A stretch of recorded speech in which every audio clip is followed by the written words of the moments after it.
Today, I'm here to address the accusations. I'm here to address the slander, the lies, the absolute acknowledgement of how the Imperial Fists are one of the greatest 40k chapters that are currently serving the Imperium and the Emperor of Mankind. These accusations, these slanderish remarks are coming from another YouTuber. You may have heard of him, Major Shill? No, Major Kill. I'm the Shill, of course, right? Major Kill. He's an Australian, there's your first warning right away, right? Who has put out a video, and it's all about how the modern Imperial Fists suck towards the Horus Heresy, Great Crusade era of Imperial Fists. And I'm here to tell you the truth, that is 110% wrong. I'll link your Major Kill's video down below in the description in case you want to go check that out before checking my little rebuff at all of this. Now, the general overview of the video, which I can kind of understand in a way, is that the Imperial Fists back in Warhammer 30,000 were more cooler than Warhammer 40,000.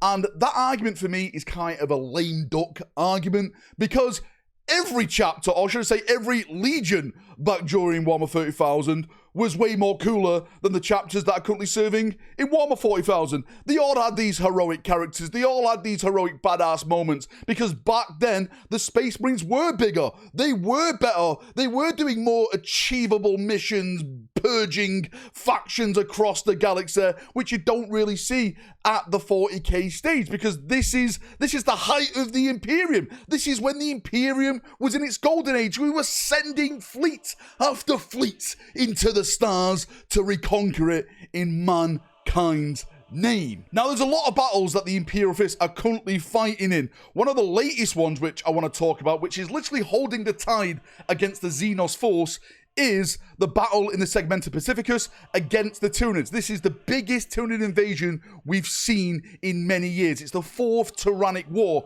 and the Tyranid forces are actually pushing towards another chapter whole world. It's of the White Templars called Sanctum, and the Imperial Fists, along with their fortress monastery, Phalanx, by the way, which is the biggest battleship or the biggest space station, the biggest Imperial fortress that is known. You can argue that the Rock, but the Rock is basically an orc ship. That's what I'm going to say. Shut up, Dark Angel players, right? So that ship, along with the Imperial Fists, are absolutely bombarding the way at the Tyranids, stopping that dagger in the side from pushing all the way through Segmentum Pacificus and reaching Terra itself. So the Imperial Fists, again, are holding the line. They are humanity's hope, purging the alien so you can go on day to day with your nice life in the Imperium. And it gets even bigger from there, because with the end of 10th edition, we've just got a bunch of brand new narrative books, and in one of those books, the Iron Warriors,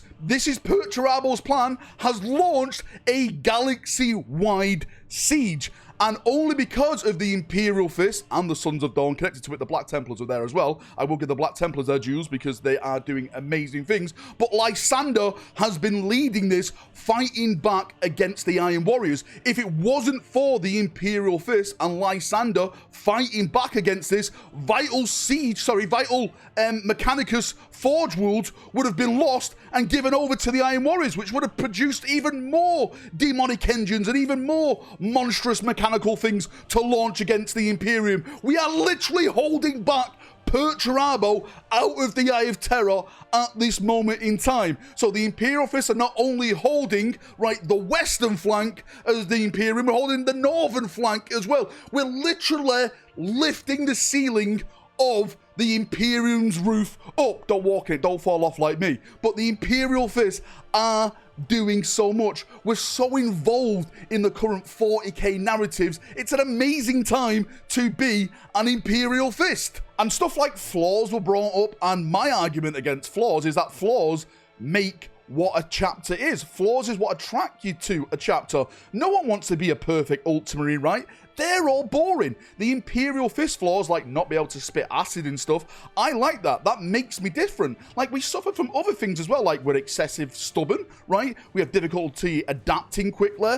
Our obsession and duty can be seen as a flaw. The inability to compromise can be seen as a flaw. These flaws lead directly to tragedies, which then make the chapter even more of a character to connect to. The thing that gets Imperial Fists killed is the same things that really make them heroes. They refuse to bend, and for me, that is one of the great points about Imperial Fists. And one thing that is always brought up is the War of the Beast, how the Imperial Fists were wiped out. This is used to slander us, to mock us, but I see this in a complete different light. This is one of our most crowning achievements. We survived total annihilation. This is one of the most incredible feats in Imperial Fist history.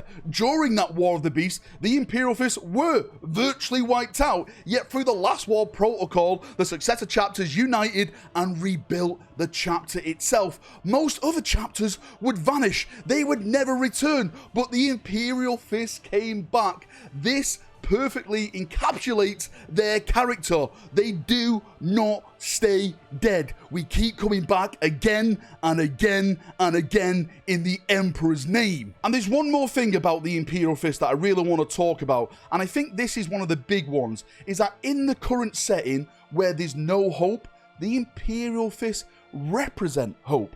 They represent hope through duty, holding back that tide of aliens, holding back the monsters, the Xenos, the chaos things that want to rip, tear us apart, right? They are there on the front lines holding that back. They know the Imperium is dying. They know victory may be impossible, but still they stand. This is why I consider them one of the most purest expressions of what Warhammer 40,000 is about. It's not about winning. It's not about surviving. It's simply standing your ground against the darkness for one more day. In summary, there's so much more awesome things about the Imperial Fist. All you have to do is read about them, go into the stories, go into the narrative, look at some of the characters, especially now with some of the new books, some of the new lore that is coming out. We are back. We are fighting the horde of enemies that want to see the Imperium in ruin. I can't wait to see where we go with Perturabo, the Iron Warriors, with Lysander. Hopefully we'll get some more ending to the stories in the Segmenta Pacificus with the Phalanx and everything that's going on over there. There could be at this moment and point a call out for the Last War Protocol again going out because of Perturabo's invasion. There's so much speculation, theories and stuff like that. It is a great time to be an Imperial Fist. It's a great time to be a Son of Dawn, because remember, Dawn's not dead, right? They may say Dawn's dead, show me the body. Until the body's shown, then there's no death of Dawn. Dawn will come back, he'll unite us all again, brothers, and we, again, will be at the Emperor's side, purging the enemies of the galaxy. Valrak out.